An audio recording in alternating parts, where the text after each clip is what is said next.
আসসালামু আলাইকুম প্রিয় দর্শক, আপনাদেরকে শুভেচ্ছা সহ আমন্ত্রণ জানাচ্ছি বাংলাভিউ সংবাদে।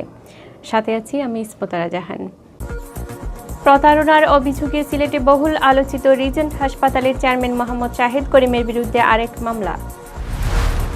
লন্ডন থেকে দেশে ফিরেছেন আরও 156 প্রবাসী। প্রাতিষ্ঠানিক কোয়ারেন্টাইনের জন্য কড়া নিরাপত্তায় পাঠানো হয়েছে হোটেলে। করোনার গণটিকা প্রদানের পঞ্চম দিনে সিলেটে ভ্যাকসিন নিলেন 4 সহস্রাধিক নারী পুরুষ। কমিটি গঠনে অনিয়মের প্রতিবাদে সিলেট সদর উপজেলা যুবদলের ঝাড়ু মিছিল। করোনায় সারা দেশে 9 জনের প্রাণহানি, নতুন আক্রান্ত শনাক্ত 418 জন। খালেদা জিয়ার মুক্তি, তারেক রহমানের রায় প্রত্যাহার ও জিয়াউর রহমানের খেতাব নিয়ে ষড়যন্ত্রের প্রতিবাদে সিলেটে বিএনপির সমাবেশ। সিলেটে 10 জন আক্রান্ত শনাক্তের দিনে সুস্থ হলেন 13 জন। প্রাণহানি না ঘটায় স্বস্তি। যশোরের বেনাপুলের অসহায় বৃদ্ধা কবিতার পাশে হৃদয়বানরা পেলেন মাথা গুজার টাই। প্রথমেই লতিফ ট্রাভেলস সংবাদ শিরোনাম। প্রতারণার অভিযোগে সিলেটে বহুল আলোচিত রিজেন্ট হাসপাতালের চেয়ারম্যান মোহাম্মদ শাহেদ করিমের বিরুদ্ধে মামলা হয়েছে। বৃহস্পতিবার সিলেটের সিনিয়র জুডিশিয়াল ম্যাজিস্ট্রেট তৃতীয় আদালতে এই মামলা দায়ের করেন জৈন্তাপুরের পাথর ব্যবসায়ী মাওলা স্টোন ক্রাশার মিলের স্বত্বাধিকারী শামসুল মাওলা। সিলেট জেলা ও দায়রা জজ আদালতের এপিপি ও বাদীপক্ষের আইনজীবী অ্যাডভোকেট মোহাম্মদ আব্দুস সাত্তার জানান, প্রতারণার অভিযোগে শাহেদের বিরুদ্ধে শামসুল মাওলার পক্ষ থেকে আগে থেকেই 3টি মামলা দায়ের করা আছে। বৃহস্পতিবার আরেকটি প্রতারণা মামলা দায়ের করা হয়েছে। তিনি আরও জানান, শামসুল মাওলার কাছ থেকে শাহেদ পাথর ক্রয় করেছিলেন। পাথরের মূল্যের বিপরীতে শাহেদ যে চেক দিয়েছিলেন তার মধ্যে একটি চেক তার বা তার কোম্পানির ছিল না। ভুয়া একটি চেকে 10 লক্ষ টাকার অঙ্ক বসিয়ে স্বাক্ষর দিয়ে শামসুল মাওলাকে প্রদান করেন শাহেদ। পরবর্তীতে সেটি অন্য একটি ব্যবসা প্রতিষ্ঠানের নামে চেক বলে ধরা পড়ে। এই ঘটনায় বৃহস্পতিবার আদালতে আরেকটি মামলা দায়ের করেন ব্যবসায়ী শামসুল মাওলা। মামলাটি আমলে নিয়ে সংশ্লিষ্ট থানা পুলিশকে অভিযোগ তদন্তের নির্দেশ দিয়েছেন আদালত। করোনা সংক্রমণের মধ্যে লন্ডন থেকে দেশে ফিরেছেন আরও 156 প্রবাসী।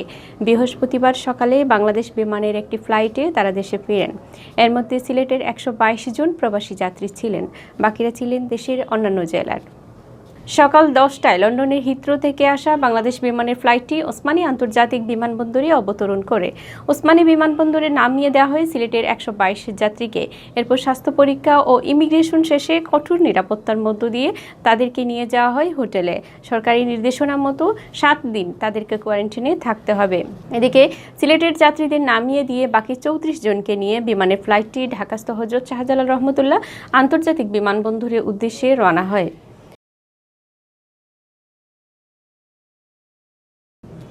সিলেট নগরীতে পঞ্চম দিন ভ্যাকসিন নিলেন 4 সহস্রাধিক নারী পুরুষ।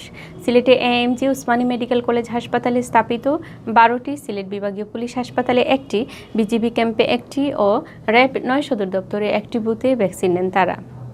সকাল 9টা থেকে কেন্দ্রগুলোতে শুরু হয় টিকাদান। এর আগ থেকেই টিকা গ্রহণেচ্ছুদের ভিড় লেগে যায় কেন্দ্রগুলোতে।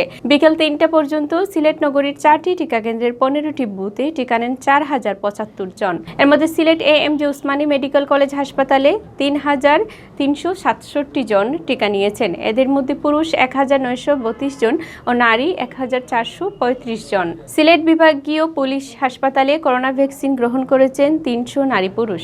এর মধ্যে পুরুষ 215 জন ও নারী 85 জন। এছাড়া সিলেট বিজিবি ক্যাম্পে স্থাপিত বুথে 200-300 জন ও র্যাব 9 সদর দপ্তরের বুথে 178 জন করোনা ভ্যাকসিন গ্রহণ করেছেন। এর মধ্যে বিজিবি ক্যাম্পে পুরুষ 216 জন ও নারী 14 জন এবং র্যাব 9 সদর দপ্তরের বুথে 145 জন পুরুষ ও 33 জন নারী ভ্যাকসিন নিয়েছেন। মহামারী করোনা ভাইরাসের সংক্রমণ রোধে সিলেটে 7 ফেব্রুয়ারি থেকে করোনা ভাইরাস টিকাদান কার্যক্রম শুরু হয়েছে। কমিটি গঠনে অনিয়ম ও আর্থিক লেনদেনের অভিযোগ এনে সিলেটে ঝাড়ু মিছিল করেছে সিলেট সদর উপজেলা যুবদলের নেতাকর্মীরা। দলের ত্যাগী, নির্যাতিত ও পরীক্ষিতদের বাদ দিয়ে গঠিত আহ্বায়ক কমিটি বাতিল করে নতুন কমিটি ঘোষণার দাবি জানান মিছিলকারী নেতাকর্মীরা। বৃহস্পতিবার আসরের নামাজের পর হযরত শাহজালাল রহমতুল্লাহ দরগা গেট থেকে মিছিলটি বের হয়ে চৌহাট্টা পয়েন্টে গিয়ে সংক্ষিপ্ত সমাবেশ অনুষ্ঠিত হয়। এ সময় বিক্ষুব্ধ নেতাকর্মীরা বলেন, সিলেট সদর উপজেলা যুবদলের কমিটি নামে একটি পকেট কমিটি হয়েছে। অর্থের বিনিময়ে একটি বলয় নিয়ে এ কমিটি গঠন করা হয়েছে। ফলে দলের ত্যাগী ও নির্যাতিতরা কমিটি থেকে বাদ পড়েছেন। এই আহ্বায়ক কমিটি বাদ দিয়ে অবিলম্বে 101 সদস্যের পূর্ণাঙ্গ কমিটি গঠন করতে হবে। তা না হলে সুবিধাবাদী ও দলের মধ্যে বিভাজন সৃষ্টির চেষ্টায় লিপ্ত নেতাদের বিরুদ্ধে প্রতিহত করা হবে। সিলেট জেলা যুবদলের আওতাধীন 16টি পৌর উপজেলায় নতুন আহ্বায়ক কমিটি অনুমোদন দেওয়া হয়েছে। গত 7 ফেব্রুয়ারি জেলা যুবদলের আহ্বায়ক সিদ্দিকুর রহমান পাপলু ও সদস্য সচিব মকসুদ আহমদ স্বাক্ষরিত প্যাডে এই 16 কমিটির অনুমোদন দেওয়া হয়।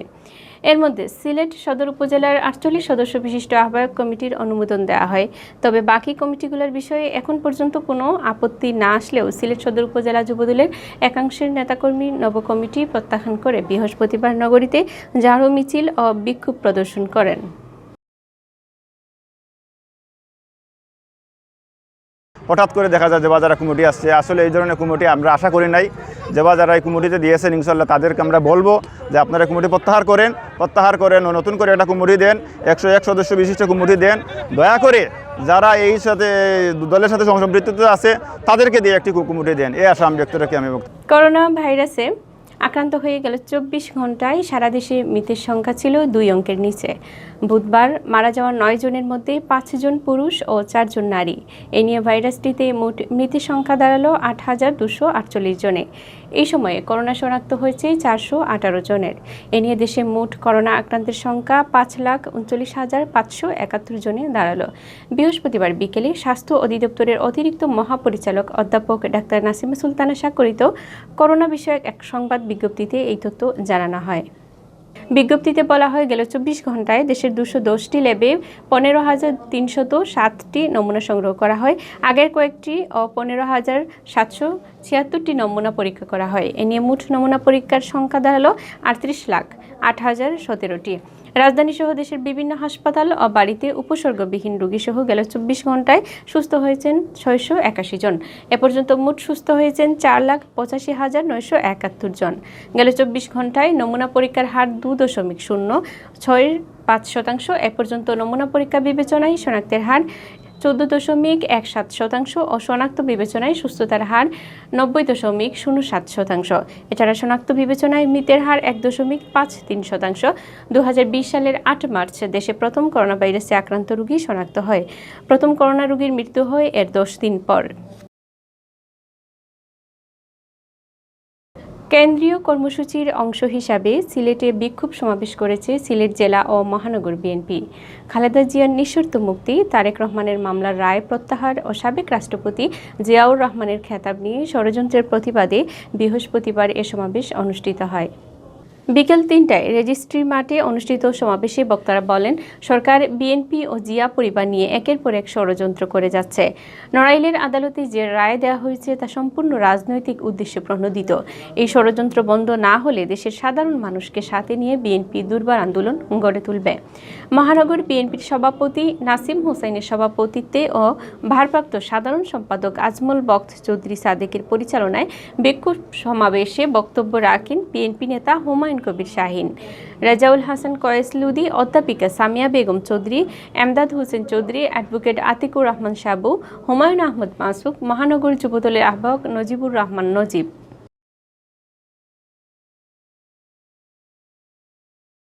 সিলেট বিভাগে গেল 24 ঘন্টায় আরও 10 জন করোনা আক্রান্ত শনাক্ত হয়েছেন। একই সময়ে করোনা থেকে সুস্থ হয়েছেন 13 জন। আক্রান্ত শনাক্তের চেয়ে বেশি সুস্থতার দিনে আরেকটি সুখবর হচ্ছে, গেল 24 ঘন্টায় সিলেট বিভাগে করোনা আক্রান্ত হয়ে কেউ মারা যাননি। বৃহস্পতিবার সকালে স্বাস্থ্য অধিদপ্তরের সিলেট বিভাগীয় পরিচালক ডাক্তার সুলতানা রাজিয়া স্বাক্ষরিত এক প্রতিবেদনে এ তথ্য জানানো হয়। প্রতিবেদনে বলা হয়, গেল 24 ঘন্টায় যে 10 জন করোনা আক্রান্ত রোগী শনাক্ত হয়েছেন তাদের মধ্যে 4 জন সিলেট জেলার, 1 জন সুনামগঞ্জ ও 1 জন হবিগঞ্জ জেলার বাসিন্দা। এছাড়া Sylhet MG Osmani medical college হাসপাতালে চিকিৎসাধীন আরও 4 জনের শরীরে করোনার উপস্থিতি শনাক্ত করা হয়েছে। একই দিনে সিলেট বিভাগে আক্রান্ত রোগী, বাসা ও হাসপাতালে চিকিৎসাধীন আরও 13 জন রোগী করোনা ভাইরাসকে জয় করে সুস্থ হয়ে উঠেছেন, যাদের মধ্যে সর্বোচ্চ 8 জন সিলেট জেলায় ও 5 জন সুনামগঞ্জ জেলার বাসিন্দা।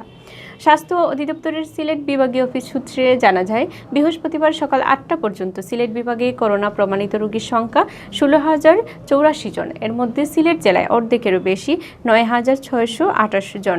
এছাড়া সুনামগঞ্জে 2,539 জন, হবিগঞ্জে 1,987 জন ও মৌলভীবাজারে 1,930 জনের করোনা শনাক্ত হয়েছে। সিলেটের 4 জেলায় 35 জন করোনা আক্রান্ত রোগী হাসপাতালে চিকিৎসা নিচ্ছেন, যাদের 33 জন সিলেট জেলার বিভিন্ন হাসপাতালে, সুনামগঞ্জে 2 জন চিকিৎসা নিচ্ছেন। এছাড়া এখন পর্যন্ত সুস্থ হয়েছেন বিভাগের 15,299 জন করোনা আক্রান্ত রোগী এবং মৃত্যুবরণ করেছেন 276 জন।